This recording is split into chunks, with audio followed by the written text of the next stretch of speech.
E aí, rapaziada, hoje repercutiu uma notícia muito importante que a gente já vem falando há algum tempo. Inclusive, quem foi no Congresso Nacional do MBL já sabe disso. Quem tá acompanhando aqui a gente nas redes sociais também, a gente vai falar sobre a repercussão que deu aí na imprensa, na internet, sobre a candidatura do Danilo Gentili a presidente da República pelo futuro partido do MBL. Sobre isso que a gente vai falar aqui. Rapaziada, verifica a inscrição no canal, sininho, enfim, todas aquelas coisas sempre. Comente no final do vídeo, por favor.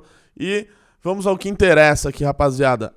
Lembrando uma coisa, né? Eu não posso esquecer disso. Se você ainda não faz parte do Clube MBL, que é uma das melhores iniciativas que o MBL já teve nos últimos anos, o clube, assim, tá genial, com relatórios maravilhosos, com reports durante o dia sobre bastidores, sempre antecipando notícias, por menos de R$1 por mês, galera. E ainda vamos ter a revista, que a gente está trabalhando muito em cima dela. Eu tenho certeza que vai ser um produto que você vai querer adquirir. Então, para isso, você precisa entrar no Clube MBL. O link está na descrição desse vídeo, beleza? Bom, primeiro saíram umas matérias dizendo que o Kim Kataguiri estava anunciando o Danilo Gentili como candidato à presidência pelo MBL, etc. Isso você vê até que a mídia, sim, bastante atrasada, né? Porque a gente já está falando isso desde o Congresso Nacional do MBL, desde novembro, já tem uns 2, 3 meses por aí. Mas, né, isso começou a repercutir, né, saiu até na Choquei, né, que hoje é uma das maiores plataformas digitais de notícia, querendo ou não, e a gente sabe que tem um viés muito forte ali,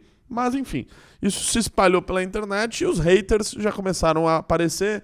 Já deu outras matérias sobre bastidores, de políticos comentando, e é sobre isso que eu quero trocar essa ideia aqui com vocês. Vamos começar aqui colocando alguns aqui que eu vi. Começar pelo blog do Noblar, né? Que ele postou: piada do dia.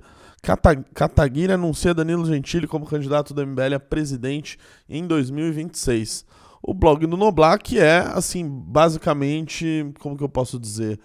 Uma espécie de um carluxo, talvez mais não tão sofisticado, muito mais retrógrado. Assim, basicamente é um sujeito que tá cheirando a mofo, né, defendendo o petismo aí há anos, né? Ele se traveste de jornalista para dar essas opiniões dele babacas como essa. Mas se você acha que é uma piada, o blog do Noblar, veremos. 2026 em breve estará aí. Né, o governo do qual você faz parte, do qual você é um puxa-saco do governo, tá aí já fazendo um monte de porcaria. Então, veremos como vocês chegarão em 2026 e como a gente chegará com a nossa piada em 2026. Agora eu quero comentar, galera, essa notícia que saiu aqui, ó, no IG. Vocês vão lendo ela comigo aqui, vou deixar ela na tela. Políticos repercutem Danilo Gentili como candidato à presidência. Apresentador que se colocará como representante do MBL. Aqui o jornalista, ele falou com algumas fontes dele e pediu opiniões, né, de alguns grupos políticos, tanto da direita quanto da esquerda. E teve algumas pessoas aqui que comentaram, né? Aliados do ex-presidente Jair Bolsonaro zombaram do anúncio feito por Kataguiri. Abre aspas, novo Luciano Huck.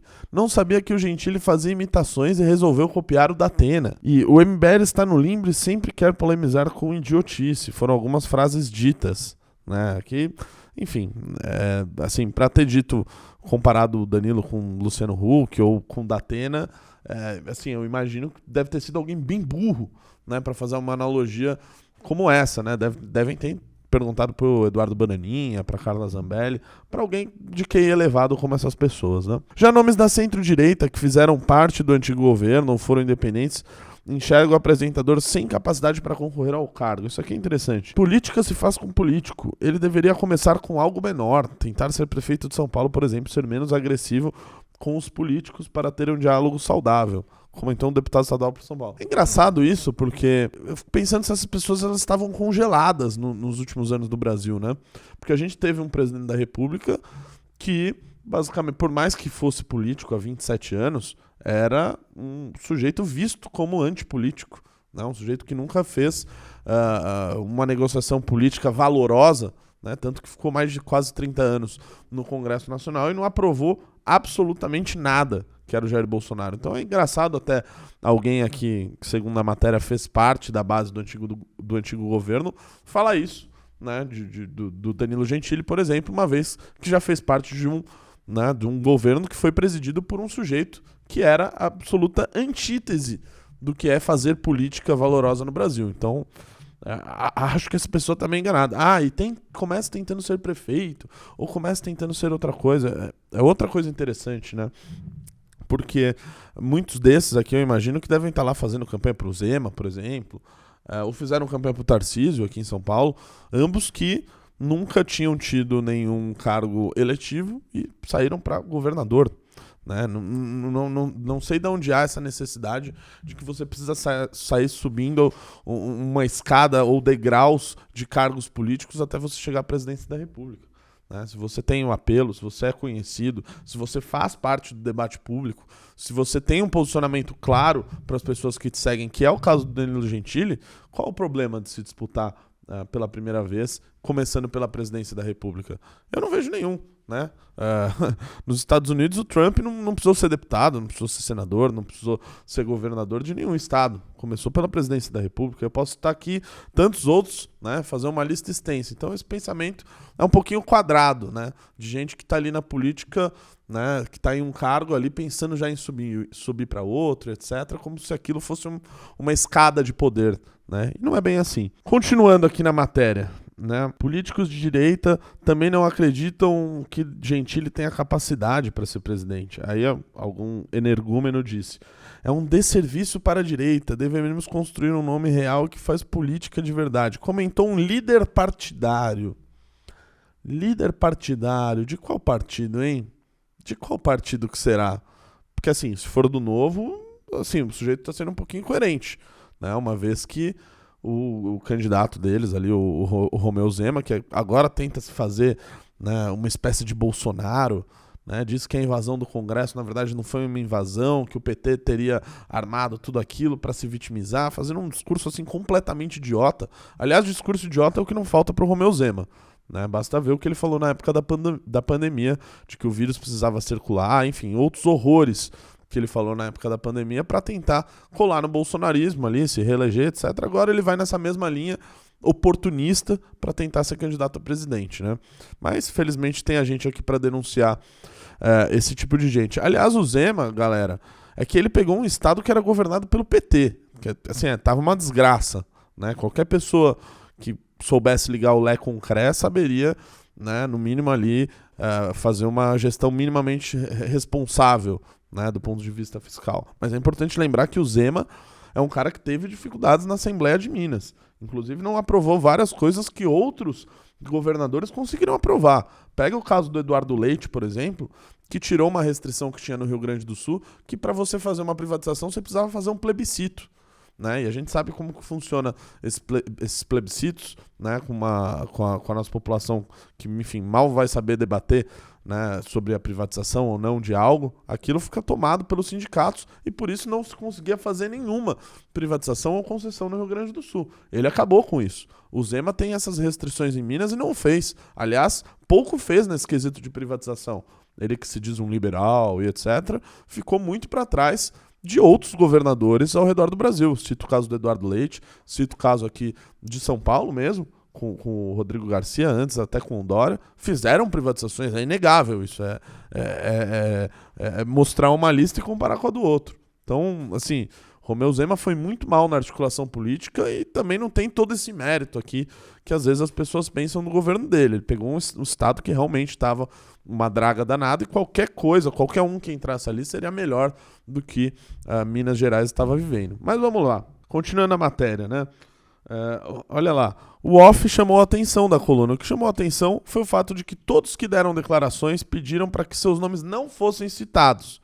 Os covardes, né? Os covardes, eles sempre falam pelos cotovelos, né? Eles não falam para todo mundo ouvir porque eles têm medo, né? Ali, né, da gente responder. E a gente sabe que, vocês sabem que a gente responde na mesma moeda. Uma parte diz que não daria ibope para Gentili e a MBL. Aqui a MBL está precisando muito de ibope, né? Aliás, você está sendo convidado a falar do MBL, né? Então, assim, quem é que está com o Ibope nesse sentido? Outra ala alegou que está preocupado com o futuro do Brasil, não quer uma disputa midiática insignificante. Teve quem afirmou que o humorista é forte nas redes sociais, poderia causar dores de cabeça. Ele não é só forte nas redes sociais, né? As pessoas esquecem que ele é, hoje, o apresentador de talk show com maior audiência no Brasil, né? Isso não é pouca coisa. Mas no final aqui da matéria, tem outra parte interessante que eu queria comentar, que é o Danilo Gentili ajudará o MBL a criar partido, etc. Tudo aquilo que vocês já sabem. E também uma mesma matéria, que eu vou deixar o print aqui para vocês, de que o Jair Bolsonaro ele estaria preocupado com o surgimento da agremiação do MBL.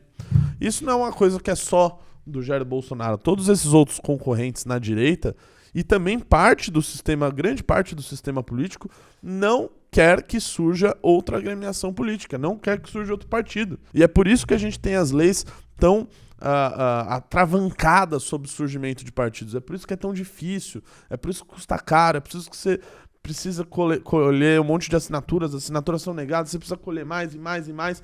É por isso que é tão difícil, porque ninguém quer uma nova agremiação política, a não ser que seja um daqueles partidos que surgem ali para virar satélite de outro. Ninguém quer um partido independente, ninguém quer o partido do MBL. E é justamente, a gente sabe disso, e é essa gente que a gente vai enfrentar. E só dá para enfrentar isso com a militância, com o apoio de todo mundo levando isso como uma pauta hiper necessária para o futuro do Brasil, para você olhar para os seus filhos, para os seus netos e falar: eu ajudei a fundar esse partido elegeu um presidente da República, eu fiz parte da história do meu país. Então, para mim, está sendo uma missão de vida começar esse projeto do partido do MBL. Enfim, eu quero contar mais bastidores sobre o partido para vocês, mas eu estou fazendo isso lá no Clube MBL. Então, assine o Clube MBL, tá? A gente está aí com várias iniciativas que é importante você ajudar, porque a gente vai enfrentar uma missão que é custosa, é difícil e, enfim, e que ninguém quer que a gente obtenha sucesso. Então, precisamos da sua ajuda. Esse é meu recado, galera. Beijos e abraços, até o próximo vídeo.